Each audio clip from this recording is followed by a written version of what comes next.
Hi, welcome back to Friend Crush. I'm your host, Amber Akilla, and this is my podcast where I talk about stuff and things, chaotic, cute, and critical thinking by me. And today, well, firstly, I hope everyone is doing well as you can be doing. Today's episode, I want to talk about how being hot is not the same as being respected. Firstly, I want to preface this by saying there's nothing wrong with being hot. There's nothing wrong with wanting to be hot. But I think it is our relationship with the pursuit of this thing that is going to determine our satisfaction with life.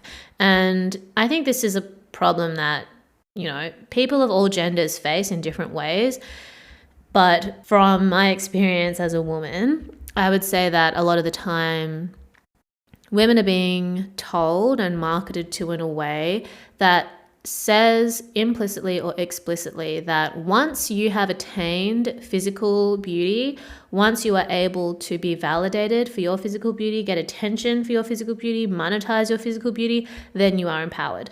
Then you will be respected, then your problems will go away. If only you were hot, then your life wouldn't be so hard. I think that's pretty much sums up the way that women are being marketed to a lot of the time. And this core message is being communicated in different ways, and the communication has adapted over time for us to think that, women are empowered now and we are equal or that we are making progress, but the way that it's being communicated is just different and it's adapted to the context that we live in. So where previously a lot of marketing would focus on women attaining an ideal Western beauty standard. Now the beauty standard has diversified. It just means that there's different standards that different women can feel under pressure to attain. So where previously there was kind of like a monolithic standard that was being communicated to a mass audience. Now, because of the way that social media works, algorithms, targeted advertising, and the democratization of media and social media and people being able to build their own followings and platforms, now everybody has a tailored for you page of messaging and standards that they feel pressure to. So before, as an Asian girl growing up in a Western country, I might feel like I need to attain white standards of beauty in order to be respected, in order to have quote unquote value, in order to be quote unquote empowered. And now, even though there's more representation for Asian women in the West, now it's just that I have to feel like insecure in comparison to other Asian girls in the West instead of white girls in the West. You know what I mean? So I think being aware that representation and diversification of marketing and media doesn't mean that the pressure to conform or the pressure to have your self-worth tied to physical beauty goes away. That's still very much being preyed on. It's just that the package in which it comes in is very different and it's more targeted and more insidious and harder to separate yourself from, I think. And I feel like I was pretty lucky that when I was quite young, I read a book called The Beauty Myth by Naomi, which talks about the way that images of women are used against us in order to create insecurities, which then further disempower us and make it harder for us to connect with each other, connect with ourselves, and actually fight for progress and fight for empowerment. And this seems like such a conspiracy, but I have seen the way that it plays out in real life. And I've spoken about this before. And even when I was like 14 or something, when I first read this book, I could see in the small suburb that I grew up in the middle of bumfuck nowhere, Australia, that girls in my class were going on lemon detox diets. They were not eating, developing eating disorders. Pretty much everybody had disordered eating or an eating disorder. And they were doing this because they felt that their self-worth came only from their physical appearance, only from their ability to be validated by these shitty jock private school bros who were so disrespectful to women, had absolutely no leg to stand on in terms of judging women by their appearance, given the way that they presented themselves. And it just really like broke my heart. I saw girls fainting in exams, like, and the school that I went to was not cheap. So for your parents to be spending that much money for you to get an education, and then to be marketed to in such a intense way, and to feel so trapped in having your self-worth tied to your physical appearance, I think is like such a sad phenomenon, heartbreaking and tragic actually. And I don't judge those girls for being in that headspace. I judge the companies that allow for this kind of messaging to propagate and completely bypass, like, parents don't have control over what kids are looking at and what is really affecting kids' minds. Even us as adults don't have full control over what we're being exposed to and full awareness of the way that the media that we consume is affecting our subconscious and affecting our sense of self. If you haven't built awareness around this, I think it's important to start trying to do so if you feel at all dissatisfied with the way that you see yourself and the way that you see the world.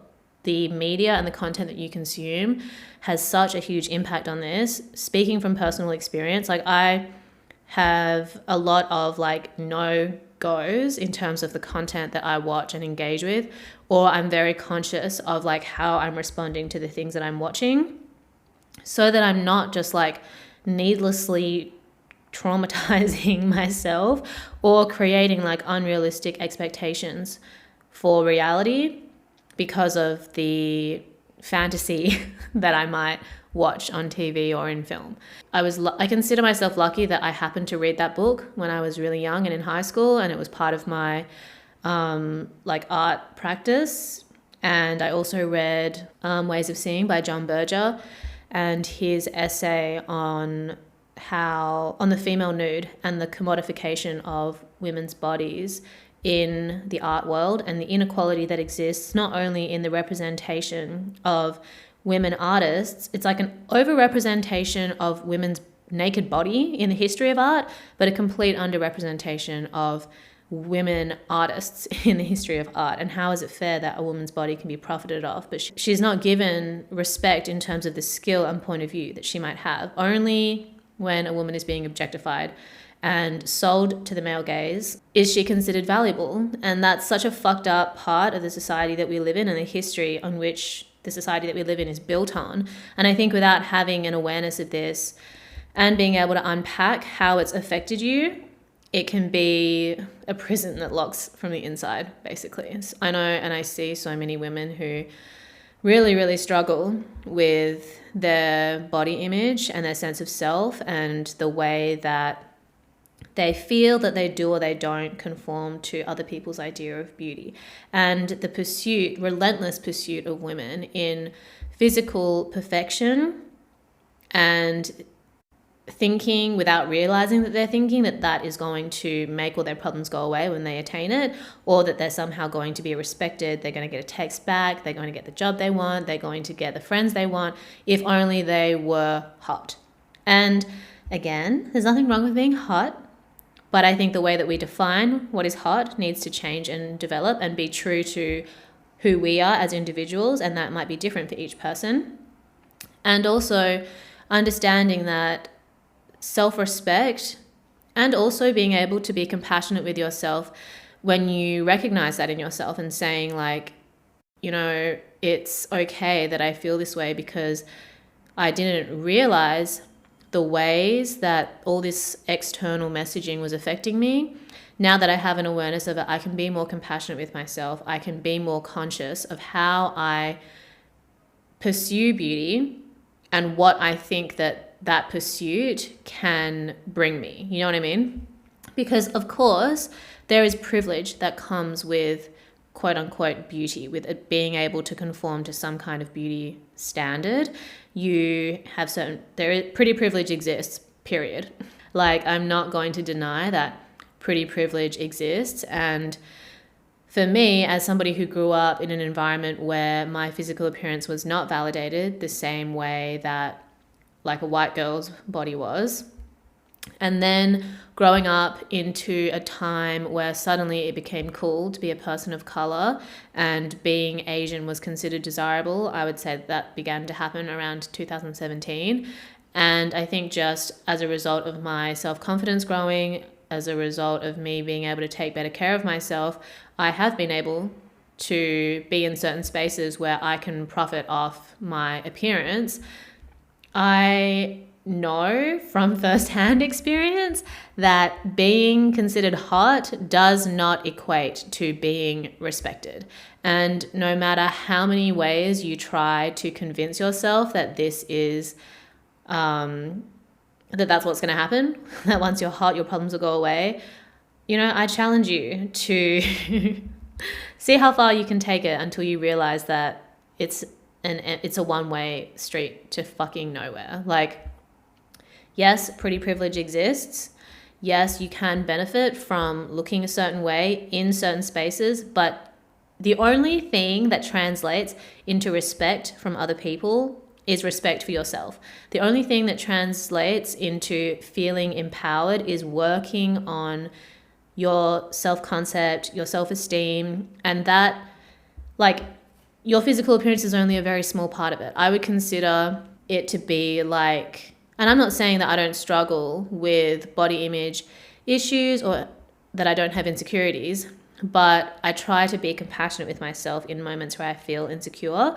And I try to have conversations with myself and think, okay, where is this coming from? And being able to like decenter the need for my physical appearance to be at the center of my self-worth.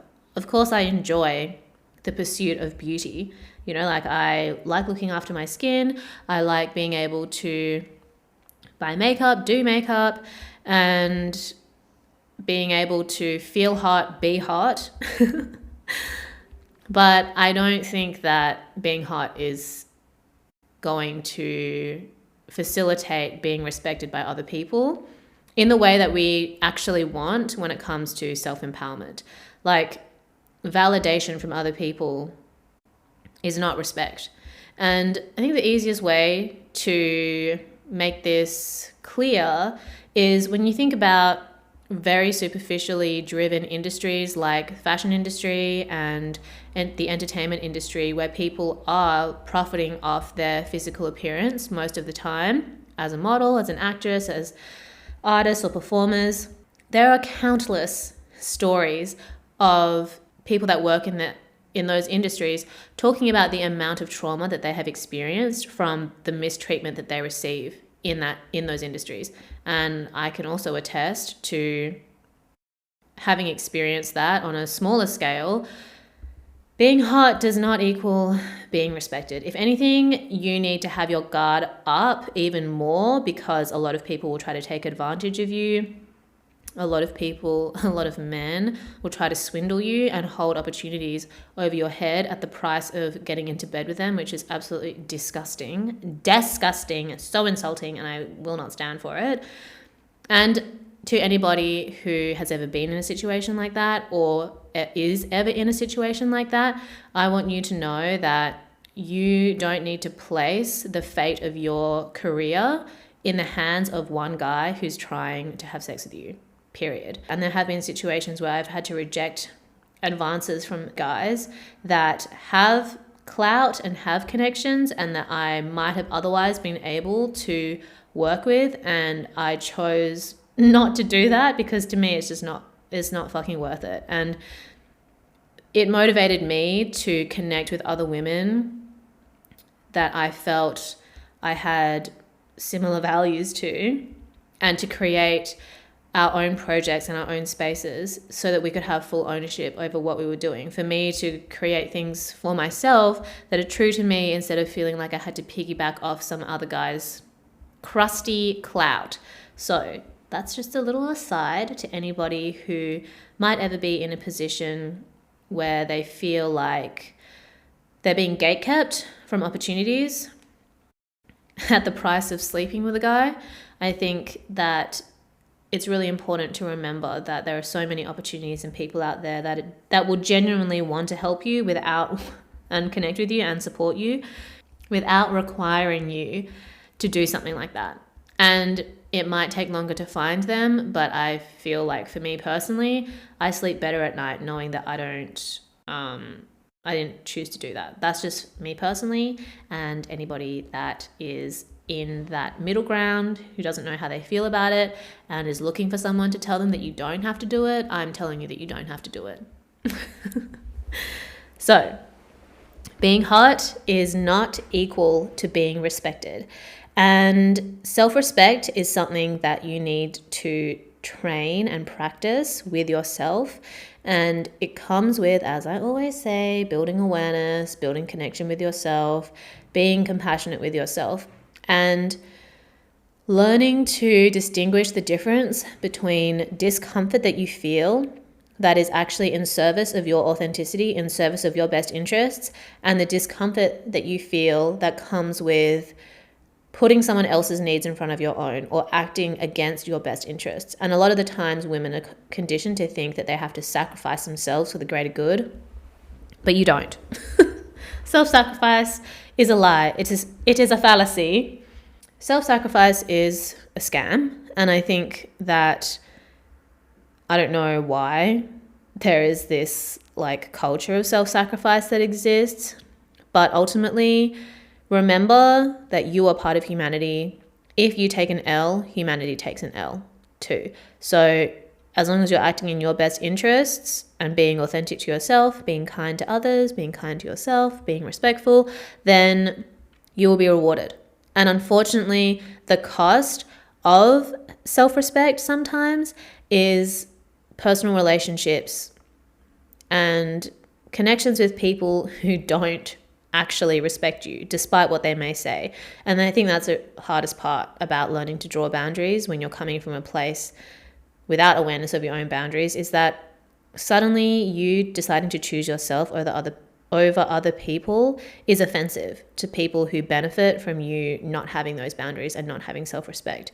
And I've had to say goodbye to a lot of people, and I'm sure you have as well, because when you've chosen to do what's right for you, they don't believe that it's right for you because it's not right for them. And people like that are selfish and conceited, and I don't judge them because it obviously comes from their own history, but it doesn't mean that I need to stick around for it. You know, I think a lot of women also feel like they want to help and save others.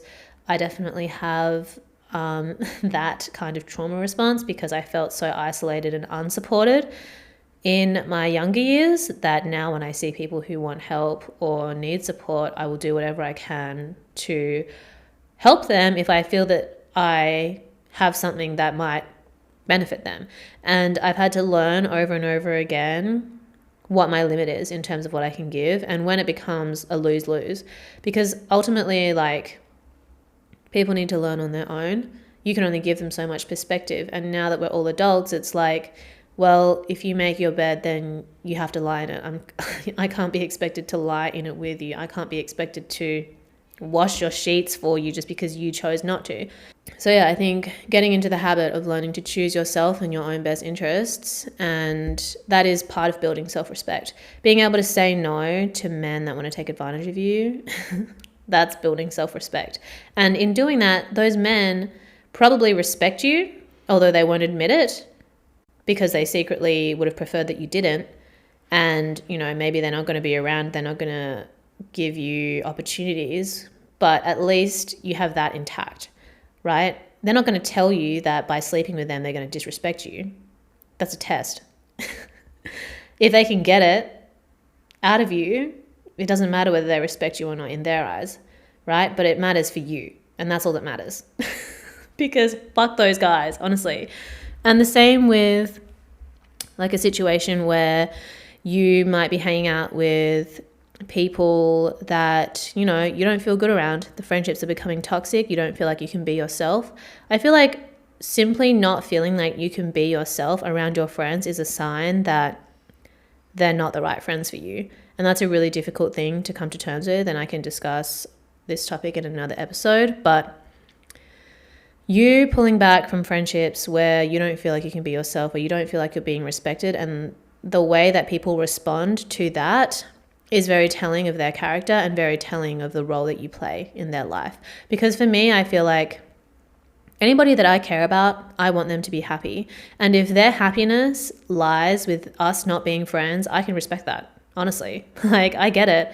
There are plenty of times that I've needed to exit friendships with people who probably cared about me a lot, but didn't care enough about what was truly, best for me, or what didn't want to see or understand what I was really going through, or even just like support me in whatever I was going through or trying to do.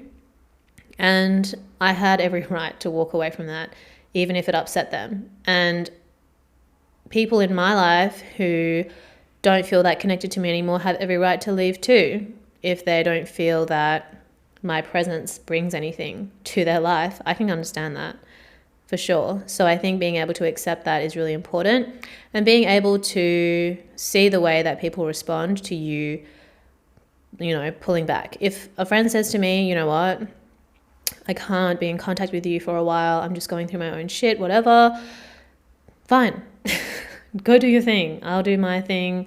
We'll meet again. Maybe yes, maybe no. But that's just how life goes sometimes, and it's important to get used to that. But again, being hot, back to my original point, being hot does not equal being respected. Self-respect is the only thing that will get you respect from other people. It's the only way. And what you do to pursue being hot according to society's standards is completely different to what you need to do to cultivate self-respect.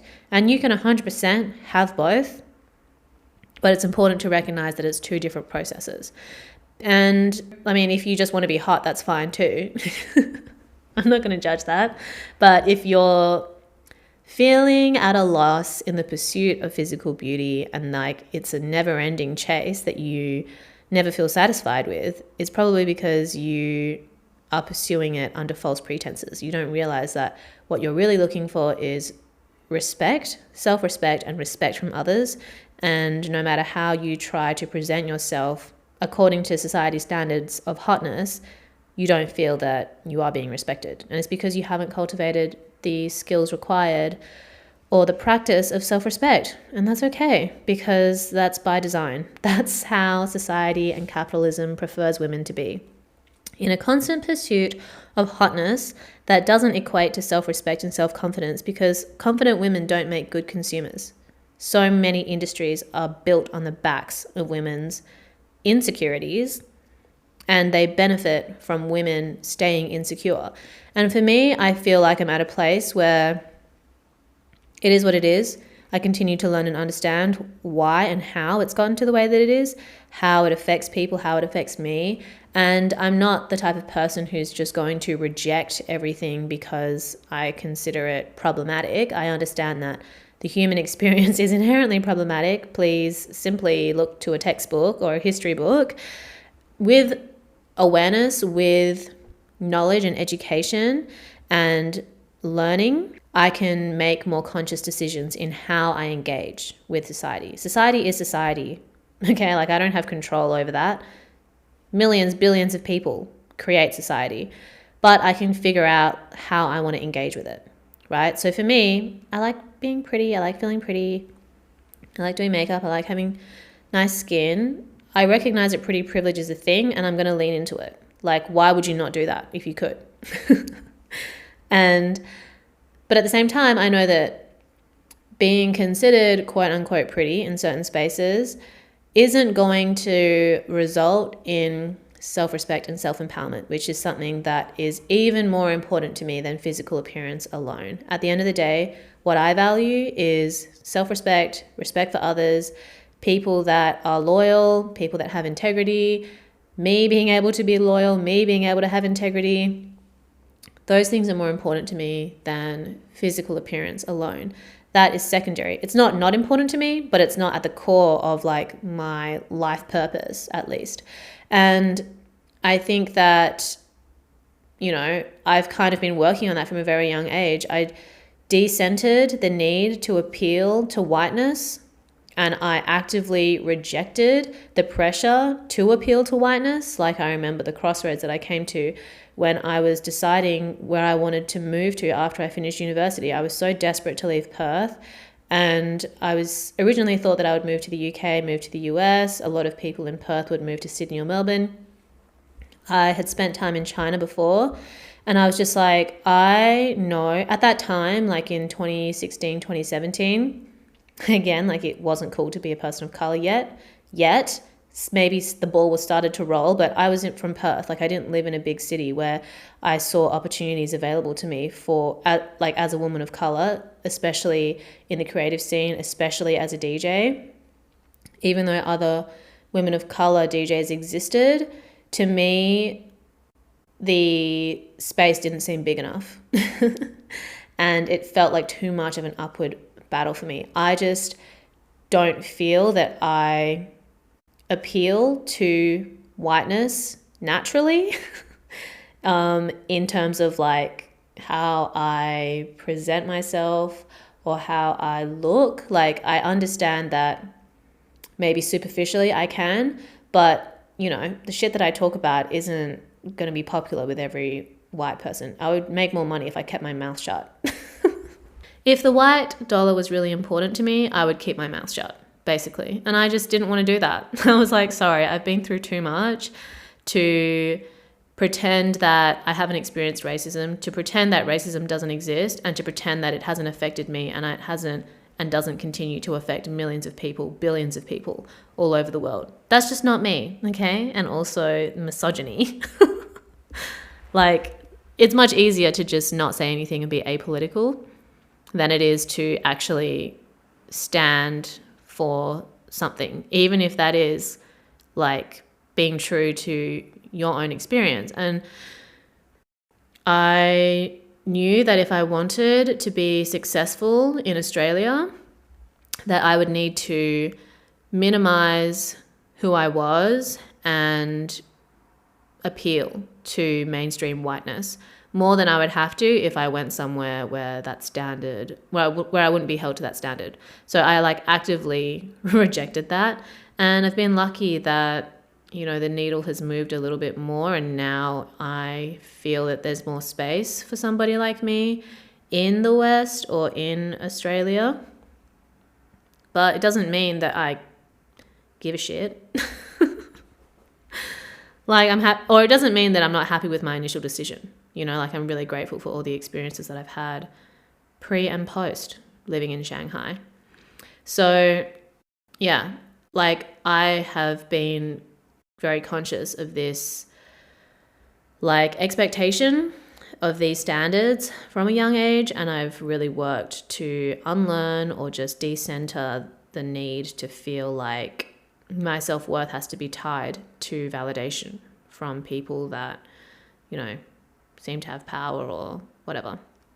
And then, like, I've also had people ask about whether I feel affected by Asian beauty standards. And honestly, I think just because I understood how beauty standards work in general, like, even though the beauty standards are different in the West and in Asia, beauty standards are beauty standards. Like, you don't have to hold yourself to those standards if you don't want to. You don't have to compare yourself to those standards if you don't want to. And obviously, like, I've been lucky that any struggles that I might have to overcome aren't really major because, like, I have a small frame and et cetera, et cetera. But even the hottest girls struggle with their body image, okay? Again, think about people that work in entertainment, that work in the fashion industry. A lot of them always talk about how complex their relationship with their body and their physical appearance is. And even though they can present as glamorous and make a shitload of money, they might go home at the end of the day and still hate themselves and still think that they're ugly. Like, I always talk about how you can be talking to the hottest girl that you know, telling her that she's pretty, but that doesn't make a difference if she herself believes that she's ugly. And that's the same with any of us. Like, if you aren't able to decenter the need for validation for your physical appearance and tie that to your self-worth, if you can't detach from that, then it doesn't matter how much validation you get from outside of you. You're just going to feel empty because you inherently don't believe that you're hot. So this brings me to redefining what hot is. Hot according to society's standards doesn't have to be hot according to your standards. Like, I always felt that being hot is an energy, not just an aesthetic. And everybody's definition of hot is going to be different. And I think being able to accept and appreciate everyone's different definitions, different iterations, is what makes being a person so interesting, which is what makes being able to connect with other people and find common ground in spite of your differences interesting. Being able to learn from other people, interesting. So the way that I define hotness, like I said before, is like, there is the physical element to it, but the other things that I value, like loyalty and integrity, that's part of being hot. That's part of how I see hotness, how I am attracted to people, whether it's as a friend, whether it's romantically, whether it's in business. Like, I want to be able to work with people that I respect. And attraction doesn't have to go anywhere. Like, attraction can be platonic without it having to be sexual or romantic, in my opinion. So, having hot energy is going to attract other people that are on the same vibration or on the same wavelength as you. It doesn't mean you guys have to get married or have babies together. But yeah, being able to accept and appreciate other people for who they are, and for the mutual respect that you have for each other and the support that you give each other, that to me is hot. Not just like, oh, how clear is your skin? How long is your hair? Where are your clothes from? Like, at the end of the day, like, I don't really care about that shit as much as I care about those things. Just because your friend or your boyfriend is well dressed doesn't mean that he's going to treat you better. Just because your coworker has the latest gadget doesn't mean they're going to be better at their job. Doesn't mean that they're better than you. It doesn't mean anything. Like, all that shit is outside of you. It doesn't mean that you can't pursue and engage. It just means that your relationship with those things can change so that the focus goes back to, how do you see yourself? How do you have compassion for yourself and other people? How do you have empathy for yourself and other people? How are you, doing things that are in service of your best interests and not at the expense of your best interests? And we don't always realize the ways that we do this. So take the time to really reflect and ask yourself what's important to you. Make a conscious decision to redefine things in your life that might be holding you back. Because at some stage, maybe your definition of hotness is one thing, and then you grow up and you mature and you experience things and you realize, that definition doesn't work for me anymore. Let me rework it. The meaning of things changes all the time. So feel free to give yourself that same grace, And remember that being hot does not equate to being respected. Nothing wrong with wanting to be hot. Nothing wrong with wanting to be respected. Know that you can have both. Know that you can just have one or the other if you want. You can just want to be hot. You can just want to be respected. But for me, I like to have a combination of both. And you can decide for yourself, like, what you want for yourself. What I want for me is different to what you might want for you. I'm just sharing how I feel in my perspective and my experience. And I hope that compels you to reflect and consider what works for you and to go with it and to feel confident and empowered to do that.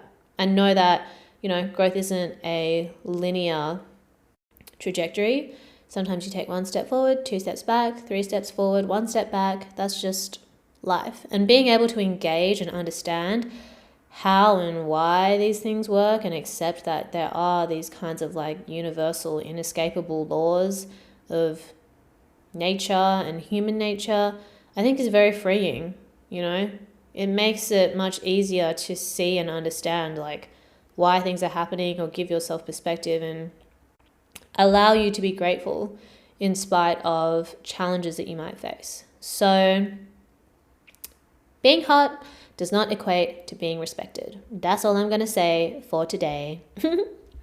Thank you for listening. And you can follow me on Instagram at amberakilla, at friend.crush.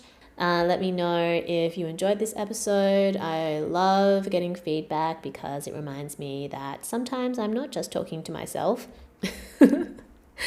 And share with your friends if you think that anything that I've said might resonate with them. I really appreciate it. And yeah, stay hydrated, tell your friends and family that you love them, and go be a better person. Thank you. Bye.